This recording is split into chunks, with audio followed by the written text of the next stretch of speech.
Hello, and welcome to a lecture on physical optics. My name is Steve Ellingson. So first, physical optics in a nutshell. Let's give the bottom line up front. Physical optics is the assumption that the surface fields, or the associated equivalent currents, for scattering, are equal to those of the incident field, as modified by any boundary conditions applicable at each point on the surface. The effect of making the physical optics assumption is to neglect the effect of any edges, any curvature in the surface, and to incorrectly represent shadowing.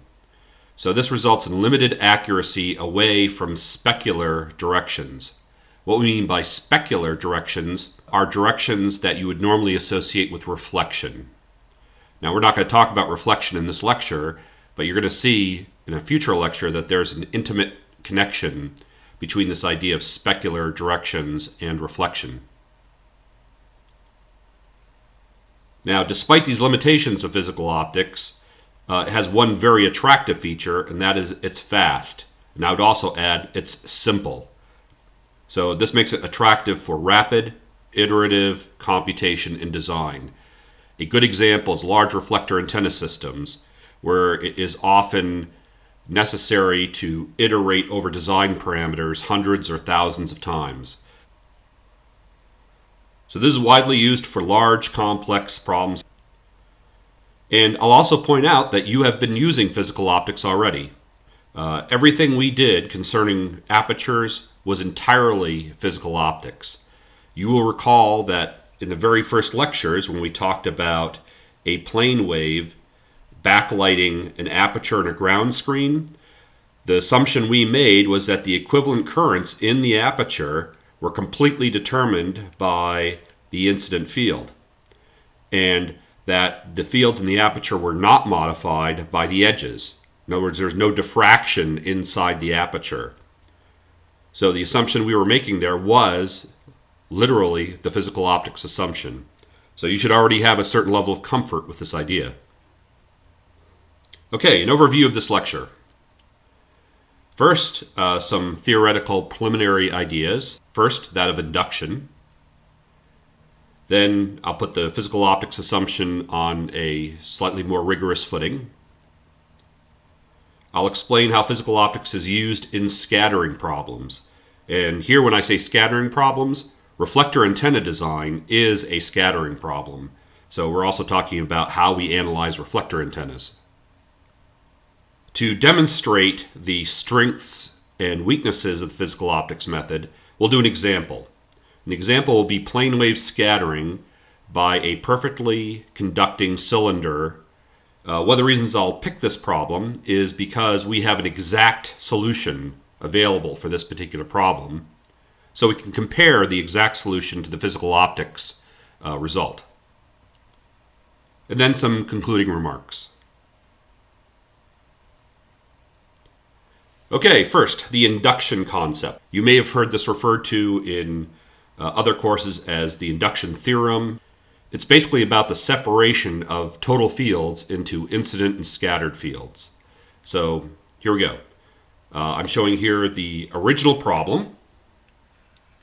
Total fields. So what we have here is some sources. And of course, these are J's.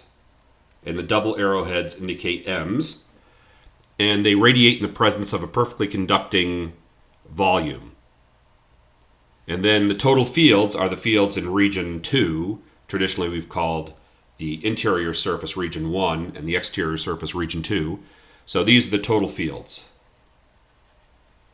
Okay, that's the original problem. We also know that we can apply this idea that I refer to as type 2A equivalence, where we replace the perfectly conducting volume with these surface currents. And these surface currents are given by an application of the boundary conditions. So we get the surface currents are equal to 2 times the normal pointing into region 2 cross the total magnetic field. And then we know in that problem that the total fields out here are then the sum of these currents and the original sources. So this is an application of type 2A equivalence to the original problem. Of course, the advantage in doing this now is that we no longer have the perfectly conducting material, so that all these currents radiate as if they're in free space. And the advantage of that is that we have expressions for how currents radiate in free space. So now it's simply a matter of doing the integration to determine the fields in region 2. Now separately, we can think of this idea of incident fields. And incident fields are simply those which exist in the absence of any scatterers. So here are our original sources from the original problem, and then nothing else. And then if we ask ourselves, what are the fields in that case? Well, that's what we're calling the incident field. So we indicate that with a superscript I here. Now the induction concept is simply this. We can define scattered fields. So this is a definition as being simply the total fields, for example, the total electric field minus the electric field in region 2 incident. All right? And if we do that, then what we have is this new problem, at least compared to the original problem, in which we have only the surface currents and no sources in region 2.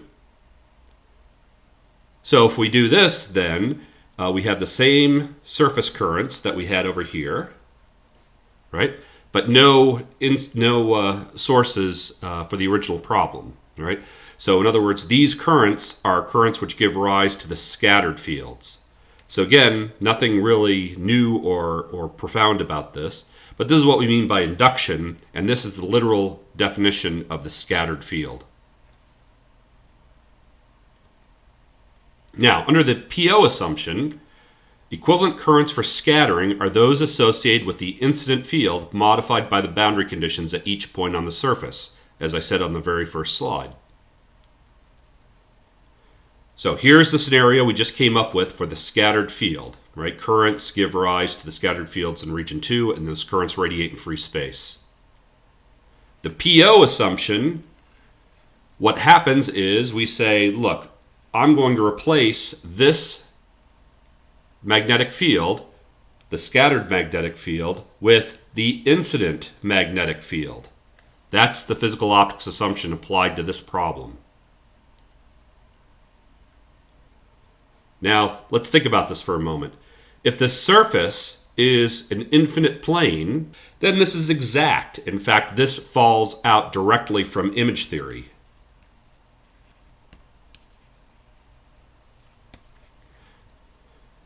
Now, if the surface has curvature which is small relative to a wavelength, and let me be clear about this.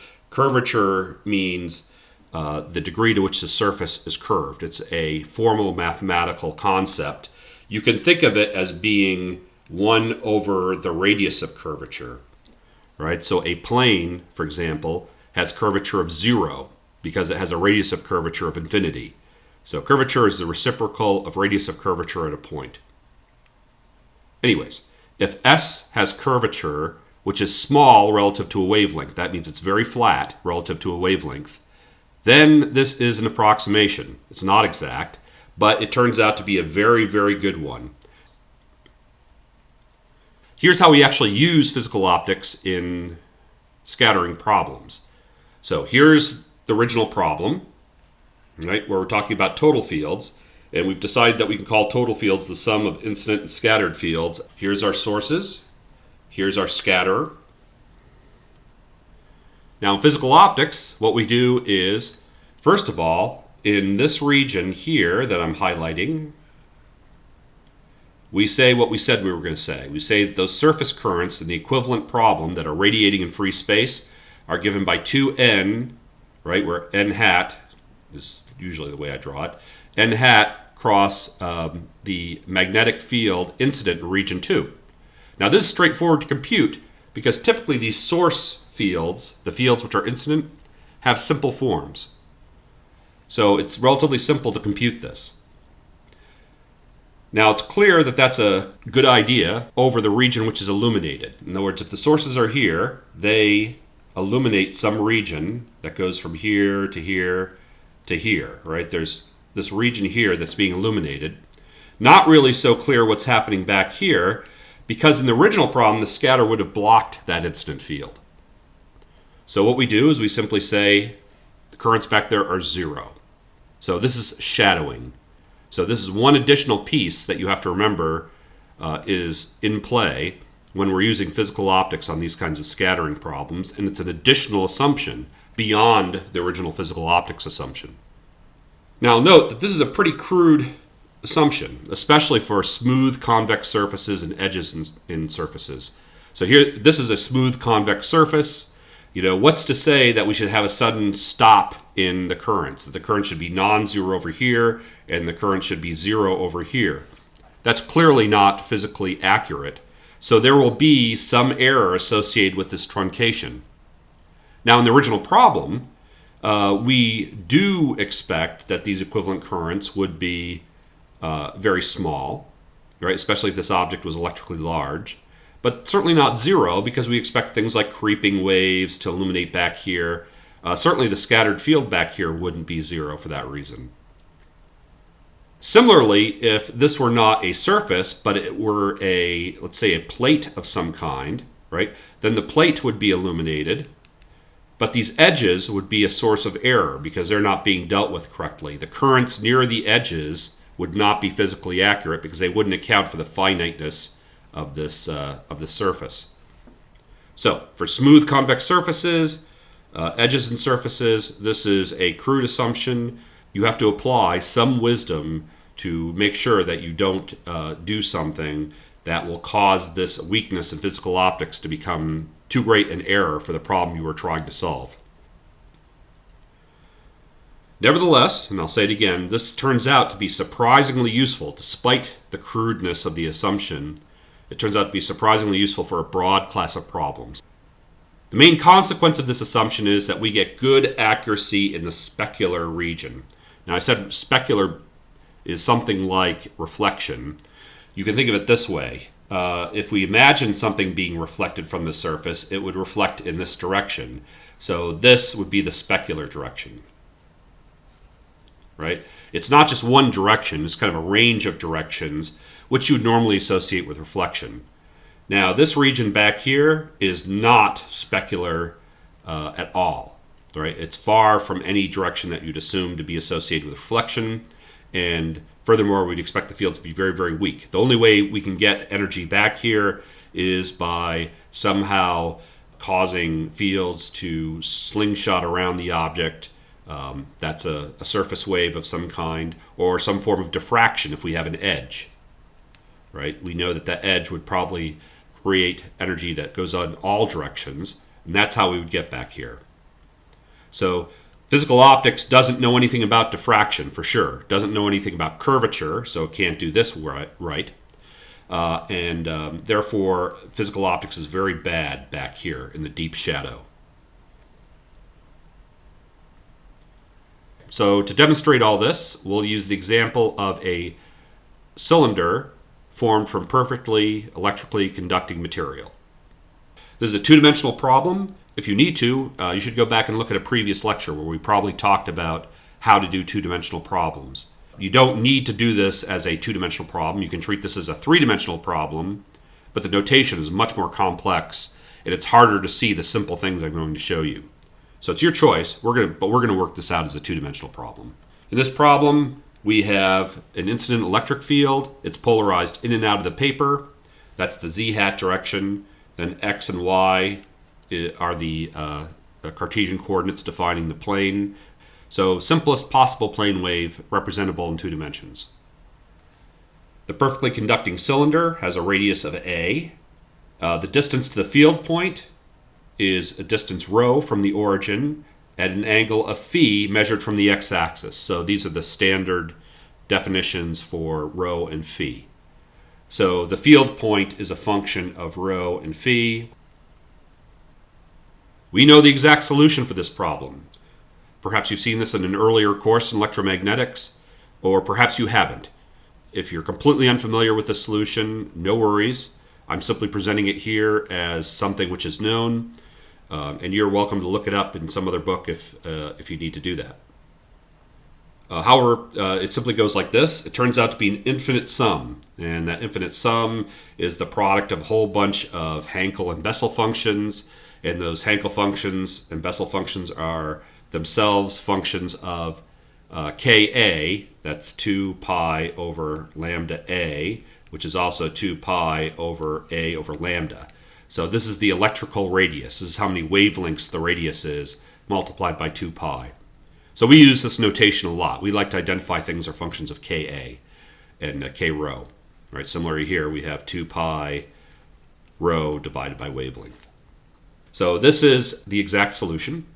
And as you can immediately see, it's computationally expensive. Computing each instance of these Hankel and Bessel functions, and so you're computing for each term in the infinite sum a whole bunch of infinite sums. Now, there's a whole bunch of ways to make this numerically tractable. I'm not saying it's intractable to compute this. It certainly is possible, and I'm going to do it in this lecture. I'm simply saying that this is kind of a mess numerically, and more importantly, you don't really get much insight by doing this. In other words, I don't know about you, but I can't look at this expression and see much about how the physics of the scattering are working. The advantage of physical optics is you're going to get that insight. It's going to turn out to be relatively simple. Okay, so here's the physical optics solution to scattering by the perfectly conducting cylinder. So first we identify the region on the surface which is lit, right? And that's where we're going to compute the equivalent currents. The equivalent currents are just 2n cross the incident magnetic field, right? And then back here, we just ignore it. That's the shadowing assumption. Now the surface currents are defined over the lit region, and here's the lit region expressed as a function of phi. And then you can simply work out this expression on your own. Just use the plane wave relationship to get h, right? So now we compute the magnetic vector potential. This is the usual way we proceed. Here is the form of the here's the form of the magnetic vector potential for two-dimensional problems. It's just an integral over these currents times a phase factor, like this. And then we just integrate over dl prime, where dl prime is this arc. All right, so we're integrating over the surface. And then a whole bunch of constants out front. This is the cylinder wave here. And then a whole bunch of additional constants. And then you get the electric field, which is scattered. It's very simple. It's just minus j omega times the magnetic vector potential. We don't need to subtract off a radial component of the magnetic vector potential because there is none. In this two-dimensional problem, the magnetic vector potential is always z-hat directed, so there's no radial component to remove. So we work through all that. Here is the solution. I put it all together for you. Here's the equivalent surface currents. Here's dl prime. That's arc length along the cylinder. And that's actually the solution. Now we're going to simplify it a little bit here, or at least organize some factors. So I'm going to multiply through, pull out constants, do the normal things. When the smoke clears, I get a z-hat polarization. That's no surprise. A constant of square root of j over 2 pi. Ka, I'm going to come back to that in a moment, but I've got a factor of Ka out front. That's the electrical radius. A cylindrical wave. This is a cylindrical wave here. And then this integral, which clearly has something to do with pattern. Right? Now, one thing you see here is, of course, this Ka. This is the expected result. We expect the magnitude of the electric field that's scattered in general to increase with increasing radius. Right? The bigger the cylinder is, the bigger we expect the scattering magnitude to be. So this appears to be correct. And you should work it out and make sure you can do this math on your own. And you can also check it using dimensional analysis. So you should do those things. Now, this integral may or may not be solvable in closed form. To be honest, I don't know. But typically we do these problems using numerical integration because frequently it is not possible to do this integral in closed form. So we're going to do this numerically as we would for any more complicated or more useful physical optics problem. So to do that, we're just going to replace differential elements with discrete elements. So d's become deltas. And the integral just becomes a summation over those little chunks. So classical simple numerical integration. Now, an issue that's going to arise, of course, is that what should be the size of these chunks? In other words, here, how many degrees over the circumference of the cylinder should I use as a single chunk? Should I use 1 degree? Should I use 10 degrees? What makes sense? Well, what makes sense is to choose this to correspond to a small fraction of a wavelength. So whatever you choose for this should correspond to a chunk along the surface that's small compared to a wavelength. A small, maybe 1/100th of a wavelength might be a good starting point. If you make it too fine, you're just wasting time. If you make it too large, then you risk losing accuracy. Okay, so let's see how this works out. I'm going to show you physical optics versus the exact solution, since we know now both of those forms, for a radius of 10 wavelengths. So this is a relatively large, at least in terms of wavelengths, cylinder, and physical optics should work okay here. Let's see how it does. So in this plot, I'm showing the magnitude of the scattered electric field as a function of phi. Now remember, phi equals 0 is forward scattering. At phi equals 180 is backscattering, or you might call it the reflection, right? Because that's corresponding to something that's doing this and coming right back in the direction of incidence. And what you see is in the region, or the region which corresponds to reflection, the accuracy is excellent, right?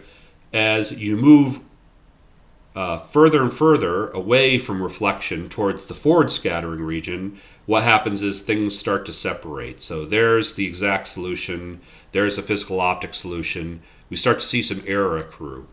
But up until about this point, up until about phi equals 60 degrees, which is maybe about there, we see that the solution is excellent. So over this whole region, physical optics is good. Right? And then back here, we see physical optics is poor. Now, let me just say two more things about this result. In the physical optics solution, I was using circumferential surface elements that were 1/100th of a wavelength. 1/100th of a wavelength. And the exact solution, I was using 100 terms in that otherwise infinite sum. So by the time you get to 201 terms, I did a study that I'm not showing you here, but I just confirmed that by the time you got up to about 200 terms, that additional terms were not significantly changing the answer. We can also do an error analysis, so we can compare the difference between physical optics and the exact solution, and what you see is this. You see that, of course, over this region from about 60 degrees to 180 degrees, the error is effectively 0. At least from an engineering perspective, the error is insignificant. And then as we get closer and closer to forward scatter, the error becomes very large. So summarizing, excellent accuracy for backscattering and even deep into the forward scatter region over this part here. But it fails for forward scatter. So you need to know this. If you're going to use physical optics for this problem, you would need to know that it's a bad idea to apply it for field points in this region. Great idea for field points in this region. Now, the next question we could ask ourselves is, how small can the radius be in order for us to continue to apply the physical optics approximation successfully here? So I've reduced the size of the cylinder by a factor of 10. So now the radius of the cylinder is just 1 wavelength as opposed to 10 wavelengths. So here's the new result. What we see is that for angles from 180 to about 100 degrees, we see that we have a good result. So we see that one of the effects of making the cylinder smaller was the angular range over which physical optics does well is becoming smaller. And then we see in the remaining range, the error is becoming larger. Up to about 100 degrees or so in the backscattering region, excellent accuracy. But in the forward scatter region, fairly horrible accuracy.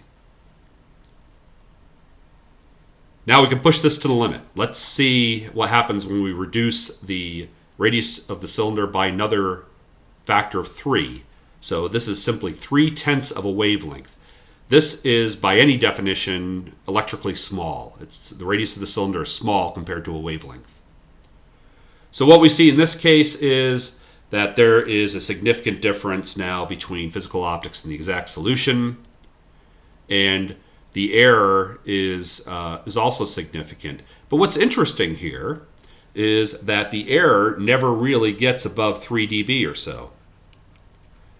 So ironically, physical optics doesn't fail in the way you might expect. It doesn't just become completely crazy when the surface is small. What happens is you just get a rough estimate of the exact scattering. For this reason, it turns out to be useful sometimes to apply physical optics to things like the struts that hold a feed for a reflector antenna in place. So even though the struts may be electrically small, sometimes you can do a decent job of modeling the scattering simply from physical optics considerations. So things like blockage calculations in reflector antennas can often be done at least to a reasonable engineering approximation using physical optics.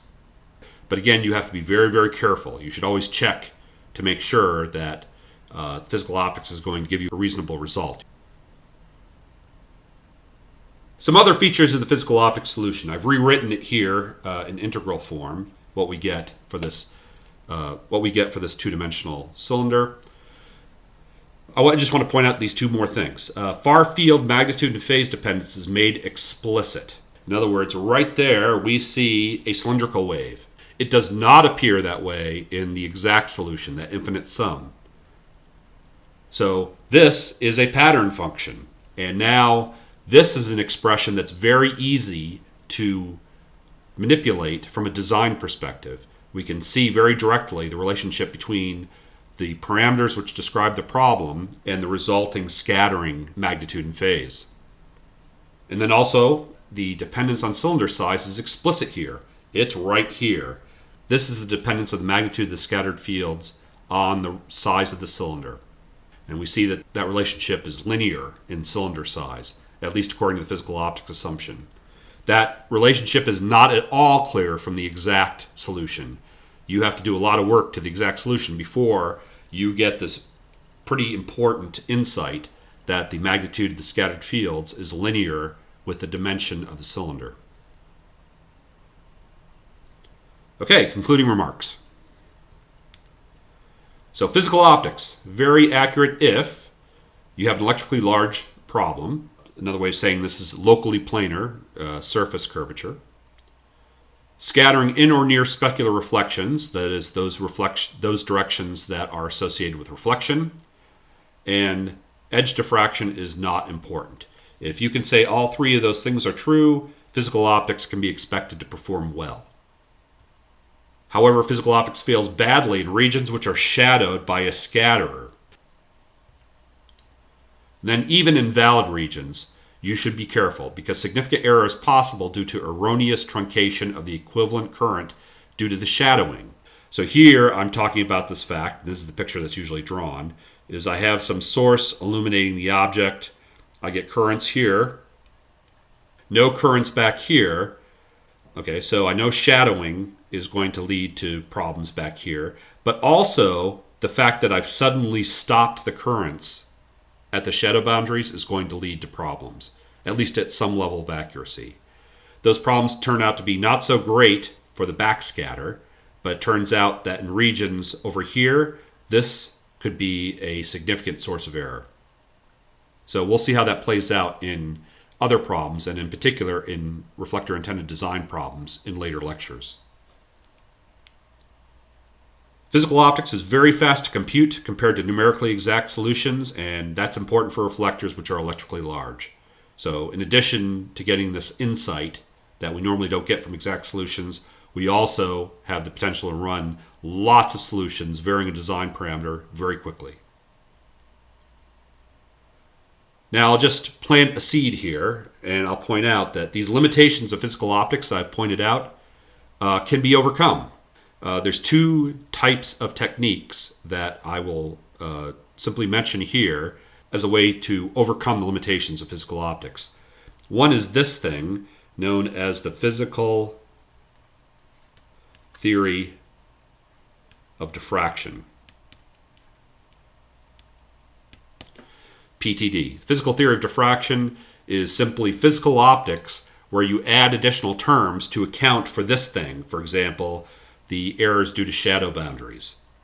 And the physical theory of diffraction is capable of giving you valid results even in deep shadow regions. So PTD is an extra thing you can do to physical optics to improve its performance in regions where it normally wouldn't work very well. The second thing, IPO, is iterative physical optics. Iterative physical optics is a way to improve the performance of physical optics in regions experiencing reverberation. What do I mean by that? Well, if you have something that looks like this and you illuminate it, physical optics does a fairly horrible job. And the reason is because what you would do is you'd compute the currents in here and let them radiate. And those re-radiated fields would do a terrible job certainly out here, but they also wouldn't do a very good job even for the backscatter region. What you do in iterative physical optics is you iterate. So you compute physical optics once, then you use the resulting scattered fields as incident fields, and you work the problem again. So it's simply a repeated application of physical optics. And that accounts for things like things bouncing around in here and coming back out. So when you have situations like this, you can do them better using iterative physical optics. Just to give you one example of where these things come up is engine inlets in aircraft. So the problem of figuring out the radar backscatter from an engine inlet falls in this category. Not the only way to do it, but one possible way to apply a physical optics-like technique to that problem. This concludes this lecture on physical optics.